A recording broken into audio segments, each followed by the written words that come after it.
सबसे पहले तो जो पॉसिबिलिटी ये बनती है कि ऐसा नेटिव हो सकता है कि जो शादी करे वो इंटरकास्ट मैरिज करे, दैट इज ऑल्सो पॉसिबिलिटी। हो सकता है कि उसका स्पाउस जो है, जो उनका लाइफ पार्टनर है, वो डिफरेंट कल्चर का हो, डिफरेंट कास्ट का हो, डिफरेंट कंट्री का हो, क्योंकि राहु देव है। तो राहु देव जो भी चीजें करते हैं वो लीक से हट के करते हैं, अनकन्वेंशनल करते हैं, अनऑर्थोडॉक्स करते हैं, जो परंपरा है उससे अलग हट के चीजें करते हैं। तो पहली पॉसिबिलिटी तो ये बनती है मैरिज को लेके कि इंटरकास्ट मैरिज हो, अलग कल्चर हो, अलग कास्ट हो, अलग कंट्री हो। So that is the first possibility. Second possibility ये बनती है कि बिजनेस पार्टनरशिप के लिए अगर राहु प्रॉपरली प्लेस्ड है तो ये बहुत अच्छा कॉम्बिनेशन है बिजनेस पार्टनरशिप को लेके। क्योंकि क्या है, राहु देव इज अ प्लैनेट जिसके पास एक बहुत एम्बिशंस है, बहुत डिजायर है, कुछ बड़ा करना है। तो ये बिजनेस पॉइंट ऑफ व्यू से राहु देव बहुत अच्छे रिजल्ट्स देते हैं। तो this is a very good combination for strategic and diplomatic mindset also.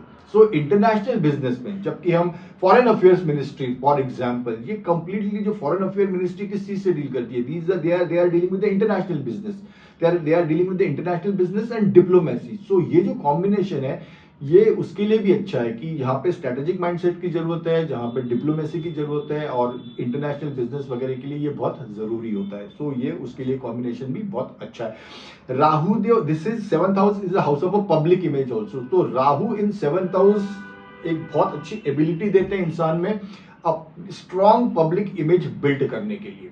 Rahu gives you the ability to build your self image या स्ट्रॉन्ग पब्लिक इमेज, प्रोवाइडेड कि आपका जो कोड ऑफ कंडक्ट हो वो बहुत प्रॉपर हो, वो एक लॉ के अनुसार हो। क्योंकि राहु की ये भी टेंडेंसी है कि वो बाउंड्रीज को ब्रेक करते हैं।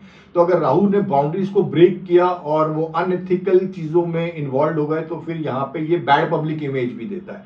बट यस, अगर राहु की एनर्जी को यहाँ पे ठीक से हमने यूज किया तो राहु यहाँ पे इतना कैपेबल है कि आपको बहुत स्ट्रॉन्ग पब्लिक इमेज दे, जो कि आपको पॉलिटिक्स के लिए अच्छी है। आप अगर पब्लिक डीलिंग्स में हैं तो उसके लिए आपके लिए वो इमेज अच्छी है, ब्रांड बिल्डिंग के लिए अच्छी है। बट अब प्रॉब्लम क्या आ जाता है यहाँ पे कि ये मैरिज का भी हाउस है। अब marriage house is a marriage, जब हम मैरिज की बात करते हैं तो it is a delicate house, it is a house of feelings, it is a house of emotions, it is a house of care. Rahu यहाँ पे कभी कभी फिर नेगेटिव रिजल्ट्स देने लगता है। किस तरीके के नेगेटिव रिजल्ट्स देने लगता है? अनस्टेबल